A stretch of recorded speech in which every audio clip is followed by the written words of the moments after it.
સાવરકર માને તે જ. સાવરકર એટલે શું?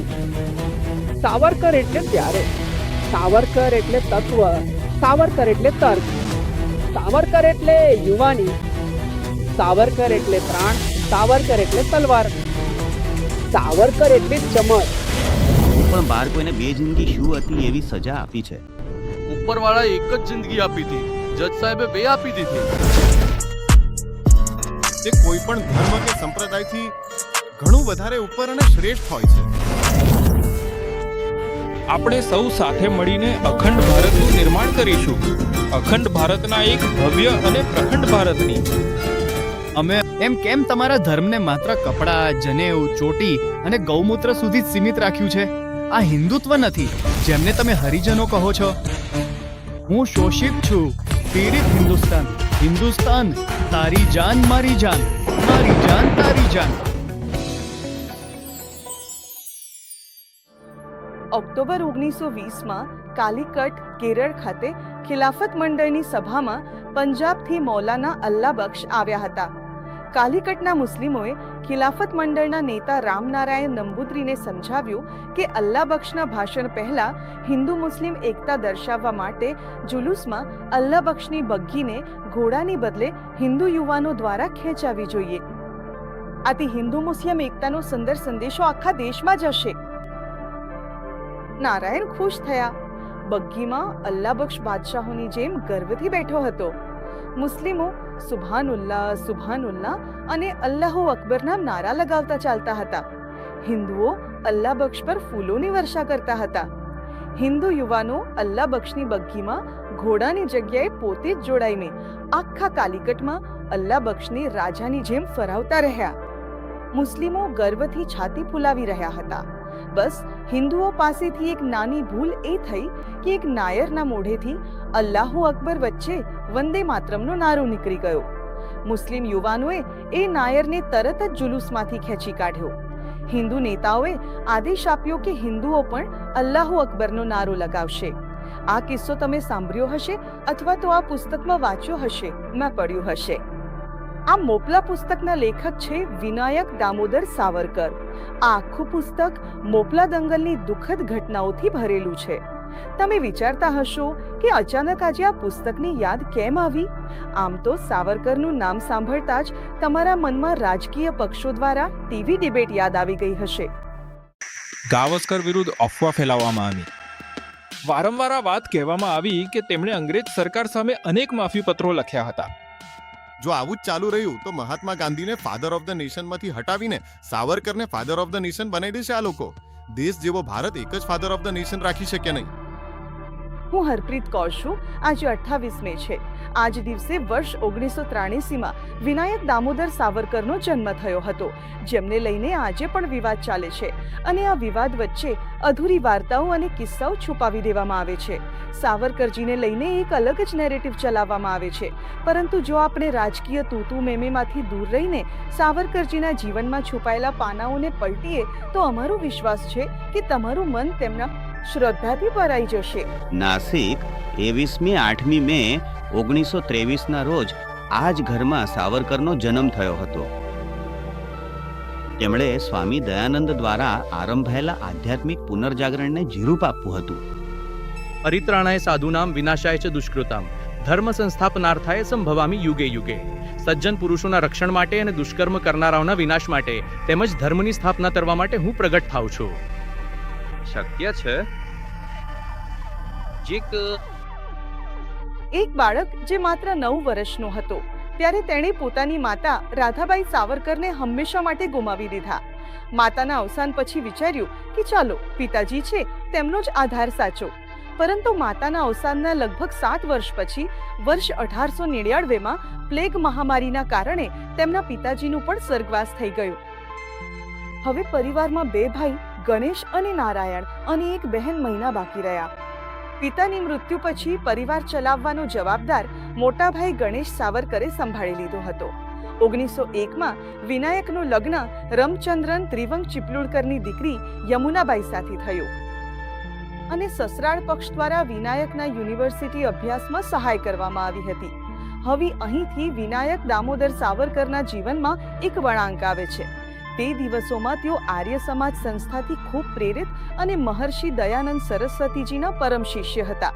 શ્યામજી કૃષ્ણ વર્મા એ સાચા દેશભક્ત હતા, જેમણે લંડનમાં ઇન્ડિયા હાઉસની સ્થાપના કરી હતી અને બ્રિટિશ સત્તા સામે અલગ જગ્યા આપી હતી. આ ઇન્ડિયા હાઉસ લંડનમાં અંદર ક્રાંતિકારીઓનું તીર્થ સ્થળ હતું. ભારતે પોતાની અભ્યાસ પૂર્ણ કર્યા પછી સાવરકર શ્યામજી કૃષ્ણ વર્માને મળ્યા. કાયદાની અભ્યાસ પૂર્ણ કરવા માટે તેમણે સાવરકરને ઇંગ્લેન્ડ મોકલવામાં મદદ કરી. હવે સાવરકર ઇંગ્લેન્ડમાં હતા. ત્યાં જઈને મહર્ષિ દયાનંદ સરસ્વતીજીના શિષ્યોને મળ્યા ત્યારે મનમાં ક્રાંતિકારી ભાવના જાગી ઉઠી. ક્રાંતિ માટે સભાઓ કરવી, પત્રિકા અને પુસ્તકો વહેંચવા સામાન્ય બની ગયું.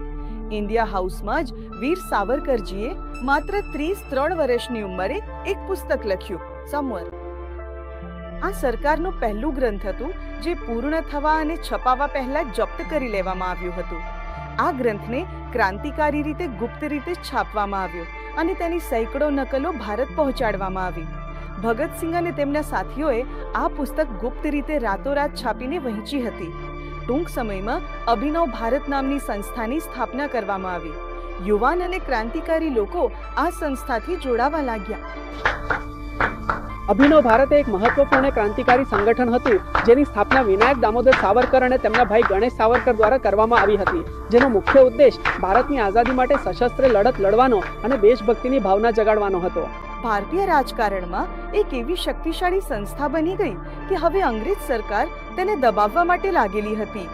એ જ દિવસોમાં ભાઈ ગણેશ સાવરકરને એક પુસ્તક પ્રકાશિત કરવાનો આરોપ લગાવી દેશદ્રોહી જાહેર કરીને કાળા પાણીને સજા આપી દેવામાં આવી. પછી વીર સાવરકરને પણ 23 સપ્ટેમ્બર 1910 રોજ આજીવન કેદ અને કાળા પાણીની સજા સંભળાવવામાં આવી. સાથે તેમની તમામ સંપત્તિ જપ્ત કરવાની પણ સજા આપવામાં આવી. તેઓ દુનિયાના એકમાત્ર એવા ક્રાંતિકારી રહ્યા છે જેમને જીવનની કેદની સજા સંભળાવવામાં આવી હતી. 31 જાન્યુઆરી 1911 રોજ તેમને અંડમાન મોકલી દેવામાં આવ્યા. ત્યાં તેમના સાથે નિર્મમ વર્તન કરવામાં આવ્યું.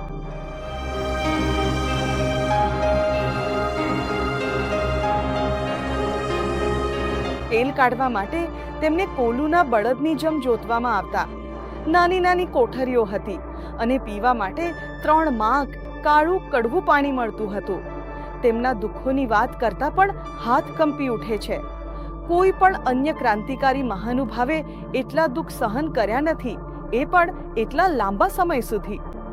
તેમના ભાઈ ગણેશ સાવરકર પણ આ જ જેલમાં હતા. દુઃખની વાત એ હતી કે કોઈ પણ ક્રાંતિકારી એકબીજા સાથે મળવું તો દૂર, ઈશારાથી પણ વાત કરી શકતા નહોતા. જેલની યાતનાઓને સાવરકરજીએ પોતાની પુસ્તક माझी જન્મઠેપમાં લખ્યું છે. 12 વર્ષ સુધી તેમણે કાળા પાણીની સજા ભોગવી. તેમનું આરોગ્ય ખરાબ થવા લાગ્યું. આખા દેશમાં તેમની મુક્તિ માટે સરકાર પર દબાણ વધવા લાગ્યું. તેમના મુક્તિ માટે 70,000 હસ્તાક્ષરો સાથે ભરેલું અરજીપત્ર જનતાએ સરકારને મોકલ્યું. સામાન્ય વ્યક્તિથી લઈને નેતાઓએ પણ હસ્તાક્ષર કર્યા, પરંતુ ગાંધીજીએ હસ્તાક્ષર કરવા ઇનકાર કર્યો. 1921માં બંને ભાઈઓને ભારત લાવવામાં આવ્યા.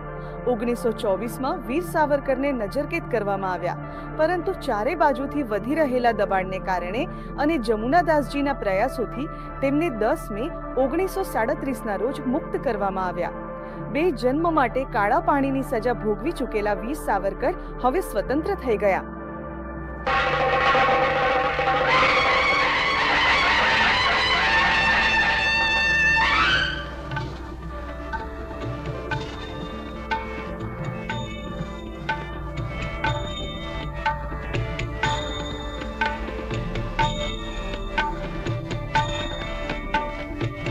રસોઈ બનાવતી વખતે રસોઈયાએ ખૂબ જ સાવચેતી રાખવી જોઈએ અને રસોઈમાં મન લગાડવું જોઈએ. સ્વતંત્ર થયા પછી સન્માનપૂર્વક કોંગ્રેસના નેતા બનવાની જગ્યાએ ડિસેમ્બર 1937માં અમદાવાદમાં થયેલા હિન્દુ મહાસંમેલનમાં તેમણે હિન્દુ મહાસભાની અધ્યક્ષતા સ્વીકારી. હૈદરાબાદના નિઝામ દ્વારા ત્યાંની હિન્દુ જનતા પર થતા અત્યાચારના વિરોધમાં આર્ય સમાજ દ્વારા ડિસેમ્બર 1938માં આર્ય મહાસંમેલનમાં જાહેર કરાયેલા હૈદરાબાદના પ્રસિદ્ધ આર્ય સત્યાગ્રહ ધર્મ યુદ્ધમાં વીર સાવરકરે હિન્દુ સભાની તરફથી સર્વાધિકારી બનીને સત્યાગ્રહમાં પોતાનું સર્વશ્રેષ્ઠ આપી આર્યોને મદદ કરી. લગભગ 12,000 આર્ય સમાજીઓ જોડાયા અને અન્ય 4,000 લોકોએ નિઝામ રાજ્યની જેલોમાં કષ્ટ સહન કર્યા. વર્ષ 1944માં કરાચીમાં થયેલા મુસ્લિમ લીગના અધિવેશનમાં સત્યાર્થ પ્રકાશના 14મો સમુલ્લાસને ઇસ્લામના વિરોધમાં ગણાવીને તેને જપ્ત કરવાનો પ્રસ્તાવ પાસ કરવામાં આવ્યો. સિંધના મંત્રીમંડળે સત્યાર્થ પ્રકાશના 14મો સમુલ્લાસને દૂર કરવાની જાહેરાત કરી. એક રીતે અચાનક સિંધમાં સત્યાર્થ પ્રકાશ પર પ્રતિબંધ મૂકી દેવામાં આવ્યો. દેશભરમાં મહર્ષિ દયાનંદના શિષ્યોમાં શોકની લહેર ફેલાઈ ગઈ. દિલ્હી ખાતે એક વિશાળ આર્ય સંમેલને સત્યાર્થ પ્રકાશ પર પ્રતિબંધ મૂકવાના પ્રયાસની કડક નિંદા કરી. વાઇસરોયને હજારો ટેલિગ્રામ મોકલીને આ અન્યાયપૂર્ણ પગલાંનો વિરોધ કરવામાં આવ્યો. વીર સાવરકરે પણ જાહેરમાં જાહેરાત કરી કે જ્યાં સુધી સિંધમાં સત્યાર્થ પ્રકાશ પર પ્રતિબંધ છે ત્યાં સુધી કોંગ્રેસ શાસિત પ્રદેશોમાં કુરાન પર પ્રતિબંધ મૂકવાની જોરદાર માંગ કરવી જોઈએ. અને ત્યારબાદ વીર સાવરકરે ભારતના વાઇસરોય અને સિંધના ગવર્નરને ટેલિગ્રામ મોકલીને કહ્યું કે સિંધ સરકાર દ્વારા સત્યાર્થ પ્રકાશ પર પ્રતિબંધ મૂકવાથી સાંપ્રદાયિક વૈમનસ્ય ઊભું થશે. જો સત્યાર્થ પ્રકાશ પરથી પ્રતિબંધ નહીં હટાવવામાં આવે તો હિન્દુઓ કુરાન પર પ્રતિબંધ મૂકવા માટે આંદોલન શરૂ કરી દેશે. માત્ર એટલું જ નહીં, વીર સાવરકરે મહર્ષિ દયાનંદજીની પુસ્તક સત્યાર્થ પ્રકાશ વિશે કહ્યું કે હિન્દુ જાતિના ઠંડા રગોમાં ઉષ્ણ રક્ત વહેંચનાર ગ્રંથ સત્યાર્થ પ્રકાશ અમર રહે. તેમના જીવનકાળમાં જ ભારત આઝાદ થયું. ભારતના વિભાજનથી તેમને ખૂબ જ દુઃખ થયું. 1948માં ગાંધીજીની હત્યા થઈ ત્યારે તેમને પણ ધરપકડ કરવામાં આવ્યા, પરંતુ તેમના પર કોઈ પણ આરોપ સાબિત ન થતા તેમને મુક્ત કરી દેવામાં આવ્યા. ભારતે 1965માં તાશ્કંદ સંધિમાં જીતેલી જમીન પાછી આપી એ ખબર જ્યારે તેમણે સાંભળી ત્યારે દુઃખી હૃદયથી બોલી ઉઠ્યા, હે મૃત્યુ, તું મને આત્મસાત કરી લે, જેથી મને દેશની વધુ દુર્દશા જોવી ન પડે. તેઓ બીમાર રહેવા લાગ્યા. તેમણે દવા અને ખોરાક લેવું પણ છોડી દીધું. 26 ફેબ્રુઆરી 1966ના રોજ વીર સાવરકર આ નશ્વર શરીર ત્યજીને ચાલ્યા ગયા.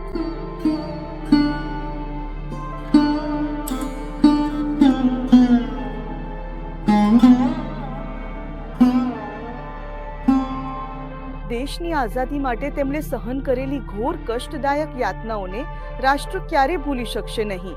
તેમનું તપ, ત્યાગ અને રાષ્ટ્રપ્રેમ હંમેશા ભારતીયોને પ્રેરણા આપતું રહેશે. અમે આ દેશને લઈને આવ્યા છીએ ખૂબ જ મોટા તોફાનમાંથી બહાર કાઢીને. તો હવે આ દેશને રાખજો મારા વહાલા બાળકો, ખૂબ જ સંભાળીને. ભયાનક હુમલાખોરોથી આને બચાવજો.